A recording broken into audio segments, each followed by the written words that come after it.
Hey guys, welcome back. I want to talk about how to separate and end a relationship with a bad hire as a first time dental startup practice.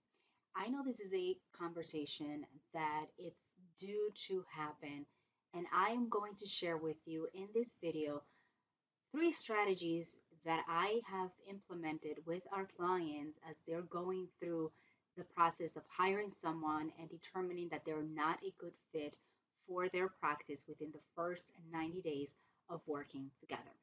Watch until the end because you're going to walk away with a different mindset or approach to this scary position to be in as a first time employer who is hiring your very first employee without making it where they're going to hurt your business or you're going to feel concerned about them going out there and having any repercussions against your practice as an owner. So, let's talk about what is the very first thing. What before I jump into that, I want to share with you a couple of stories from some of my clients that have had gone through turnover within the first 90 days of their practice. A lot of dentists feel that if they are not understanding a specific topic, they need to work with someone that has the knowledge. And I totally agree with that. But it is very important for you as a first time employer to educate yourself and to have a process in place for the recruitment, the screening, and the process of selecting your employees, your first employees. So let's just say you fell in love with someone or you feel that someone is a good fit, but they're not really either performing to the expectations that you need, they are not committed to the expectations that it's required, or they are not competent. They're not understanding what needs to happen in what order, or they're not coachable. So I have had this happen again with a couple of clients in the recent months, and they reach out to me and say, Maritza, what do I do? How do I end this relationship? And we have to have the hard conversation of how to make it and separate with from them in a way that they're not going to go out there and having bad karma. I think this is something that is very scary for all of us, myself included. So, some of the things that I've shared with my doctor, the first strategy is for the doctors that I've worked with has been taking the blame yourself. When you hire your first employee, you're going to be scattered. You're going to have a lot of things happening all at once. And it is only normal that you're not going to be able to be the best boss or that is required for them or meet their expectations.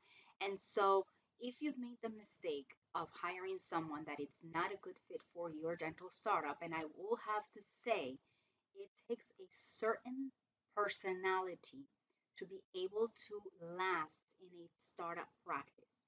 I have seen a lot of dentists who hire seasoned, experienced front desk employees, and they're not a good fit for the practice because they cannot cope with all of the overwhelming changes that are happening, like moving into a house and putting everything in place. It takes a certain type of character or individual to last or to be able to work in a dental startup. And so a lot of doctors have experienced exactly this. They hire someone with experience, they have already worked with insurances or they have already worked with in a dental practice, but the software had been previously set up. The insurances had already been cleared and clean, and they only had to come in and take over and just do the billing and the day-to-day operations. For a dental startup, you need someone that is a recruiter of patients, that it's competent and is able to get you the work that you need and learn the systems that you're putting in place. And they also need to be coachable, coached by you as you're learning, and you have to be vulnerable and understand that you don't have all the answers. You're learning this as you go as well. And so the first strategy is having the awareness and taking accountability for the relationship not working out. You're going to take the blame and you're going to thank them and let them know that you were the very first employee that I have chosen to work with as an employer. I failed you as an employer, And the reason why we're separating is not because there's something wrong with you, is that what I thought I needed is not what I'm actually noticing that I need.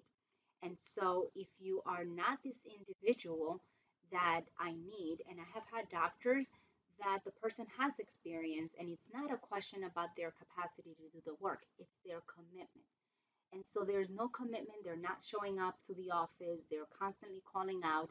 And you are like an essential employee when you're that very first individual. So I've had a dentist recently who had that scenario where he was an experienced person, was able to get the job done, was competent, was coachable, but was not committed. I follow the three C's in hiring: coachable, committed, and competent. So this individual was competent and coachable, but she was not committed. She was constantly showing up late or not, or calling out or disappearing. So there was a commitment issue here, and we had to end the relationship.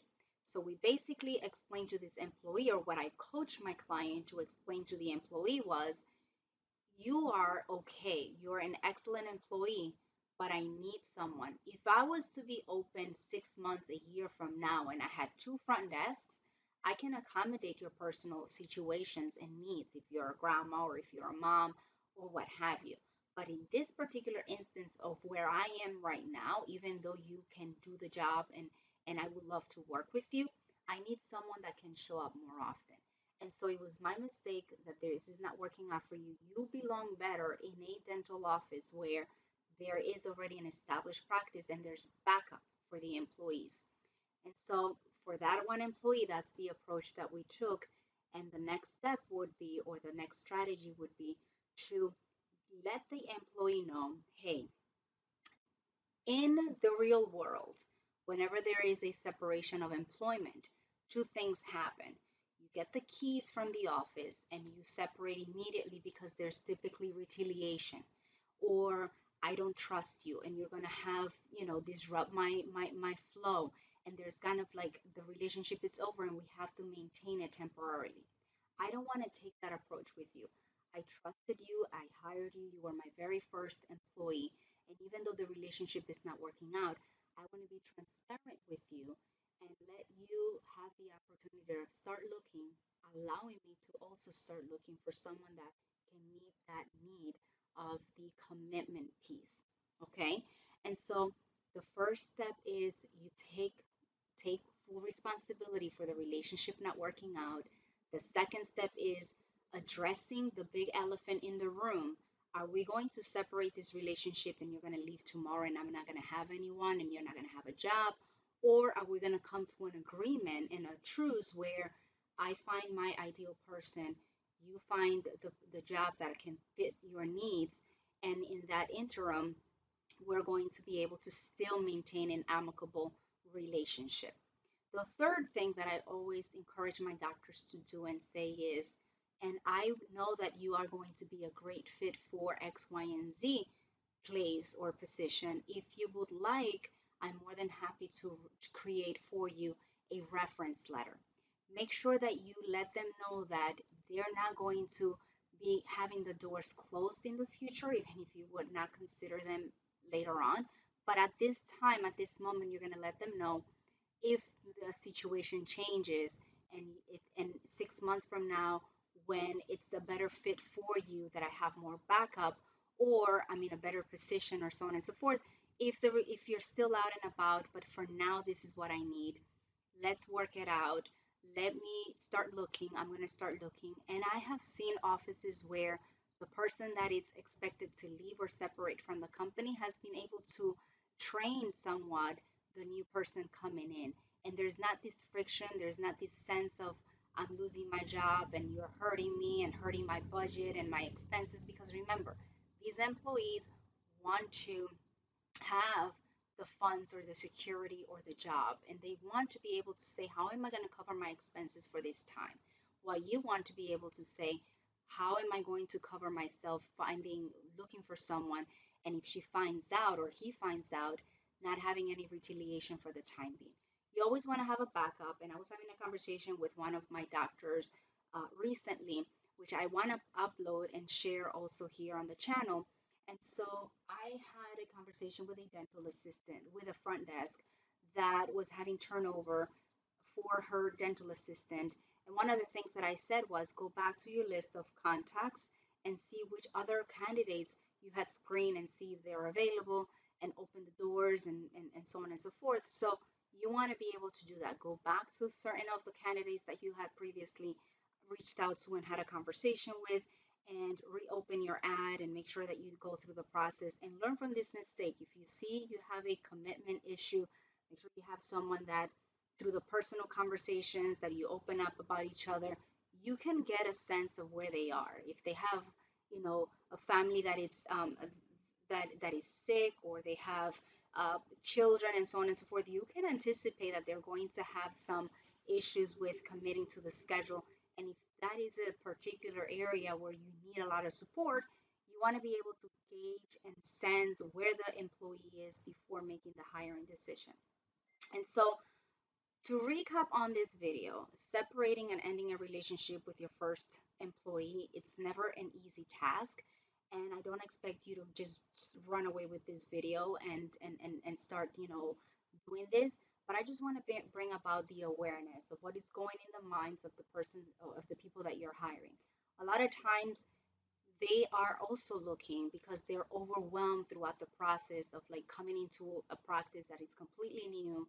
Everything is all over the place. There are no systems in place because you're developing them as you go. You, as the owner, are also learning how to manage a business and grow a business from scratch. So the level of leadership is not yet there where it needs to be to sort of maintain a relationship with a certain type of person. Personally, I have done the Kelby personality test. It doesn't really tell you anything about whether or not the employee is going to work out or is going to be coachable and competent, but it does help bring out that balance that you need for the practice. So I highly recommend you do that. I'll make another video about my experience doing that and why I did it and recommend it. But as far as making sure that you, like, my goal for this video is to let you know that you don't need to concern yourself of like having them retaliate against you and file for unemployment, or having them because they're not getting any money or anything, or making sure that they're disruptive in the practice. Be genuinely open and transparent about the whole situation and make it about you, not about them, and let them leave with the doors open so that they can go out there and say, hey, I work for this office, but it wasn't the best timing for me to work with them, but it would be great if you see them. So they can even recommend patients to you and make sure that they're still your friend when they leave the practice. So these are the three things that I have recommended my clients apply and use as a strategy. The first one is blame it on yourself and thank them for being the first person there to take on the load and the responsibility of helping you get the office up and running. Make sure that you tell them that you're going to want to give them the opportunity to start looking for a job while they're still in the office so that there is no, retaliation, or it's not hidden, and that you're going to really hope that what they've learned they can pass down to the next person that may be a good fit, get a feel for how they feel about that, and also offer them recommendations and a reference letter as a form for them, for you to thank them and make sure that the relationship is not going to be a sour one once they do walk out of your practice. So these are some internal strategies that I have developed over the years from making a lot of mistakes and hiring people and having to let them go that have worked. Hopefully, if you have to experience something similar, this is something that will at least bring about some awareness for you. Let me know what your thoughts are, what you would do in your office, or any other strategies that you have implemented in your business that have worked. I want to share that with, like, I want to learn so that I can also share it with my clients as well. I'm always learning too. So thank you so much again for watching, and until the next video.